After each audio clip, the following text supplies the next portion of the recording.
There we go. Did you know that today is Pentecost Sunday? No? Oh, man. All right, well, guess what? Today is Pentecost Sunday, and now you know. Does anybody know what happened on Pentecost? Sunday Spaghetti Day. Woo! Which is true. We're making spaghetti for lunch for the volunteers. So, true.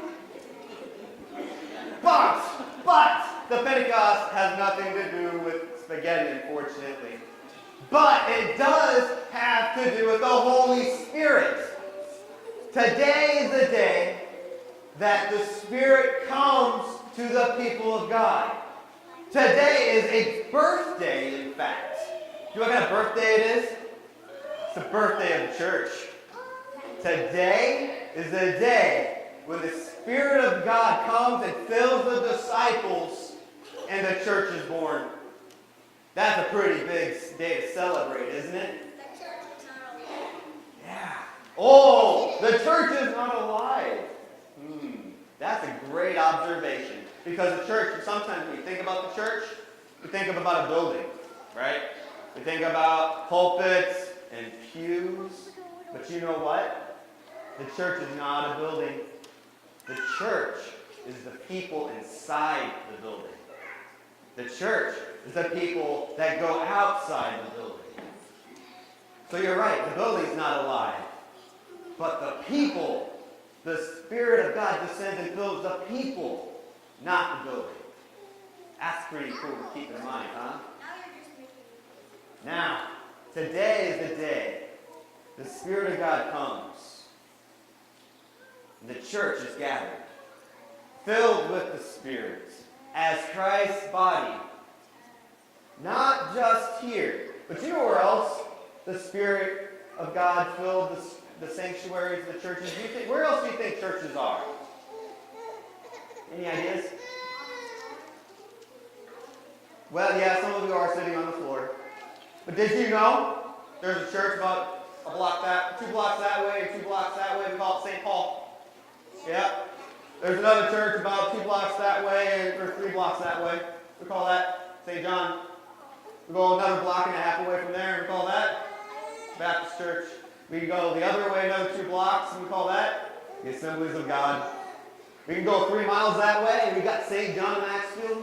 We can go 8 miles or so that way. And we have an entire town of Waverly filled with more churches.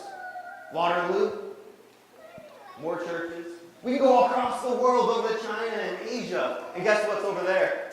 Churches. Yeah, catching on, right? Yeah. See, churches are all over. All over. Because a church is not about people who shop at the same store. I know. They're not about people who play all the same video games. I know. They're pretty bummed about those two. They're not about people who read the same books. Who here loves to read? Who here loves to read fiction novels? History novels? Any novel? Who here loves to read comic books? Be honest. There we go. The church is not about people who all listen to the same kind of music or have the same iTunes playlists. In fact, the church isn't even about people who wear the same style. Raise your hand if you're wearing jeans. All right. Now he's standing for jeans. Who here is wearing a suit? Just me. Oh, come on. There you go. Be proud of the tie. That's right. We're all wearing... There we go. He's wearing a tie too, Ethan. All right. Who here is wearing khakis? Khakis. Don't raise your hand. Don't. Who here is wearing a dress? Who's wearing a dress? See, we're all wearing different things. But yet we're all here together as one church. Because the church is about gathering as a people from diverse backgrounds, cultures, ethnicities, and even economic status.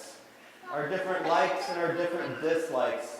We have been joined together by 2 things. You know what we've been joined together by? sacrament of baptism, sacrament of Holy Communion.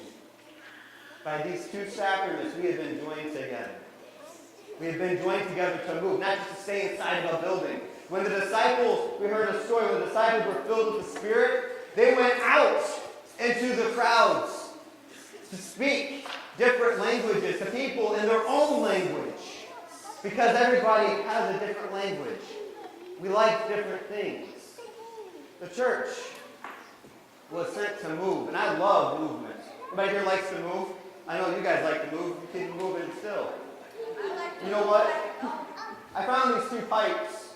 These are actually corrugated electrical tubing for all of you out there. Because I tried to find a wind maker and I couldn't find one. And then I said, hey, listen to that. You hear that? Not really. It's kind of quiet, isn't it? You have to whip it pretty hard to make a little noise. And then I have this one. You think you're louder or quieter?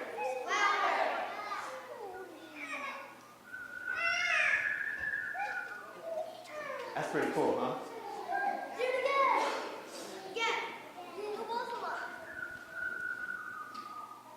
It doesn't make a lot of noise when it goes slow, does it? When it goes faster and faster, it makes a lot more noise.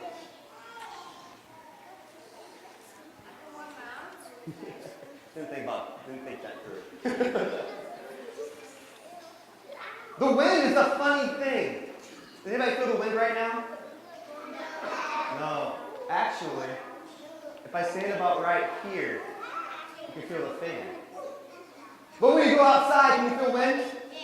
Yes. And you can feel it blowing. The harder it blows, the more you can feel it. That's the church. You see, the church, if it stands still, people actually wonder, does it exist? If the church doesn't move at all, people actually wonder, why is the church here? Are the doors even open? What are they here for? But the more church moves, the louder the Spirit is heard and felt. And they don't ask, why is the church here? They say, we see the church doing, and they're in action. And they're moving because they care. That is the Spirit moving through the church. Because you know what's really fun about the Spirit? When it fills you up, you can't help but to move. Anybody here ever drink coffee? Every day? I did not. Why do you drink coffee? To stay awake. To keep you moving. I got a buddy in college. Now this is a fun story. Because if you're studying for an exam, you should not drink Jolt at 12 o'clock in the morning, I guess, technically. Because at 4 in the morning, you're still awake. You can't help it. When I'm doing long trips, driving 13 plus hours, I tend to drink a lot of caffeine to stay awake. And when I get home, maybe you're like me, when you get home, you can't just immediately go to bed. Right? You're still buzzed from all that caffeine. In many ways, the Spirit is the caffeine of the church. Once you get it, you can't stand still. You have to move. You may want to go to bed. You know you're exhausted and you got to get up. But you have to. Your body is compelling you to move. And maybe I've had too much caffeine this morning, which is why I'm, back and forth a lot. Does anybody here like to move? All right, great. Jump up and sit down again. All right, so you were true, but I don't know, you guys are kind of slow on that. Are you ready? Your warning. Ready? 1, 2, 3, go. There you go. All right, we still got a couple over here. Ready? 1, 2, 3, go. All right. That is the Spirit.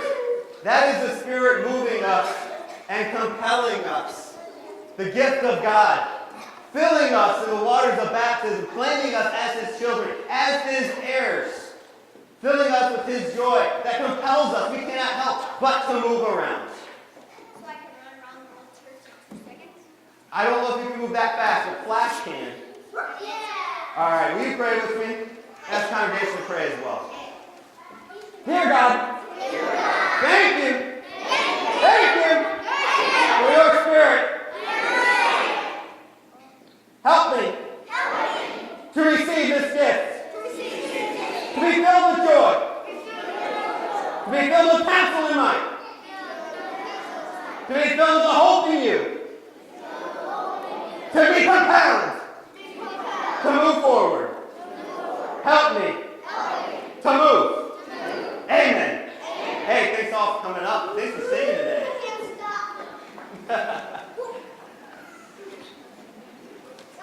In a few minutes, they're all going to say, I can't stop moving.